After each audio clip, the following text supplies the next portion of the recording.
Now we'll really throw you. We'll have the deacon preaching. We sometimes forget that Jesus was actually in many ways a radical. As we listen to the various accounts of his earthly ministry, at times he does and says things that make people uncomfortable. Today we hear of his encounter with a Samaritan woman. Who were these Samaritans? The short version goes like this. After the reign of King Solomon, the kingdom of Israel split into the northern kingdom of Israel and the southern kingdom of Judah. The Assyrians conquer the kingdom of Israel and drive the Israelites from their land. Although some Israelites remained, those Israelites intermingled with foreign Assyrians. This led to a group of people with a distinctly different lineage versus those from the kingdom of Judah. Ultimately, this led to their identity as Samaritans. They viewed themselves as the true descendants of the original Israelites. These Samaritans built their own temple on Mount Gerizim, claiming it was the chosen place by Moses himself. This was at odds with the temple in Jerusalem, which was also claimed to be chosen by Moses by the Jews. Before we get to his encounter with the Samaritan woman, it's important to mention that Jesus uses these same Samaritans in parables and even travels through their towns. Mind you, there's a deep hostility between the Samaritans and the Jews during the time of Jesus' earthly ministry. Jews certainly didn't see the Samaritans as Jews, and neither did the Samaritans. So the stage is set. Here comes Jesus and encounters this woman. The encounter begins with social boundary crossing, typical of Jesus in all the Gospels. Later, the disciples will be concerned with Jesus because he's speaking with a woman. Again, another social boundary crossing. Women at this time in history hardly had it easy. They had to work hard physically and served as providers, not simply sitting around as men supposedly did all the work. Women often were the cornerstone of a family. The woman's encounter with Jesus can be broken down into three movements. First, there's water. Second is the focus on the woman's private life. And finally, third, it's about worship in spirit and truth. At first, we have Jesus, the man who was thirsty.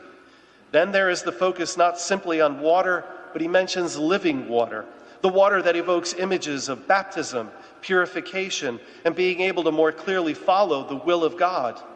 At first, the woman is confused, but she doesn't simply stop and rest with that confusion. Ultimately, she moves to greater understanding and asks for this living water. She follows the lead of Jesus. Isn't that really what we're all called to do? Follow Jesus? It would not surprise us that another part of John talks about all of this. In John chapter 7, verses 37 through 39, when on the last great day of the Feast of Tabernacles, Jesus says this, "Let anyone who is thirsty come to me, and let the one who believes in me drink.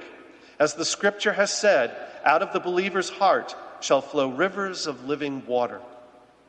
Once she asks for this living water, the conversation shifts to her private life. Jesus then talks to her about that. He's not condemning her. He never passes judgment or even talks to her directly about making changes. He simply states the obvious, and then he begins to talk about worship. This is the only sustained conversation about worship in John. The verb occurs 9 times in these 5 verses. And the noun for worshipers occurs only this once in all of the New Testament. We're called to worship and to be worshipers. That's why we're all here right now. Finally, we hear that the disciples return and are amazed that Jesus is speaking to a woman. This is a critical time in this account of the events that unfolded at the well. Jesus is breaking the rules, if you will, by demonstrating his desire to encounter anyone. Furthermore, he allows anyone who does encounter him to emerge transformed. When we encounter Jesus, we too can be transformed. So, how can we encounter Jesus? We have to be willing to be, in some ways, countercultural. Jesus was not only willing to encounter and speak to a woman, but a Samaritan woman. Think of people in our society, in our country, whom we consider like the Samaritans. What do? My daughter is a graduate of the Riverview School in East Sandwich. One of the most remarkable events that take place there each year are the various performances with the students. In December there is one, and there's one in the spring as well. If you want to witness one of the ultimate expressions of unconditional admiration and affirmation, go there. Everyone, and I do mean everyone, who steps on that stage and sings, dances, or recites poetry is applauded like Taylor Swift would be if she showed up there and began to sing. There's no judgment. There's no care about quality of the performance.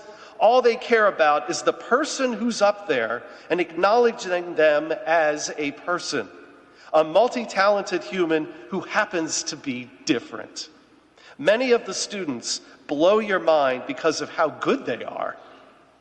But to those applauding, there's no difference. Everyone is treated with equal dignity, equal affirmation, and total joy for what they've done. Every time I witness this, I'm reduced to tears. I overflow with joy in my heart for what they do for each other and the lesson they impart to all of us. Love everyone. Make everyone feel loved. Our nation is filled with anger, hate, and condemnation. We're headed in a direction that is the opposite of the one Jesus is calling us to go in.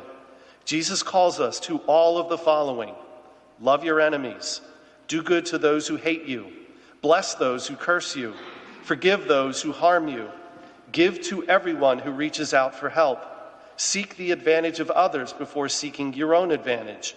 Honor is not in having things, but in being a child of God. Do unto others as you would have them do to you. In the end, the times in which we live will be looked upon by how we managed to follow the path of Christ. That path is not easy, nor is it popular. In fact, it might even make people uncomfortable. This is why we need each other. Here in our parish, Mark and Matthew have been on an exciting journey, one in which they will be fully received into the church at the Easter Vigil on Saturday, April 19th. It is our obligation to not only pray for them, but to be examples for them about what it means to follow Christ. That means there will be times in which members of our society will say or even do things that are in opposition to the way of Christ. We're called to love. Christ commanded us, love one another as I have loved you. That love is unconditional. That love is not seeking personal gain or recognition. That love seeks to lift anyone up who needs it, even those our society deems unlovable or perhaps not worthy of love at all.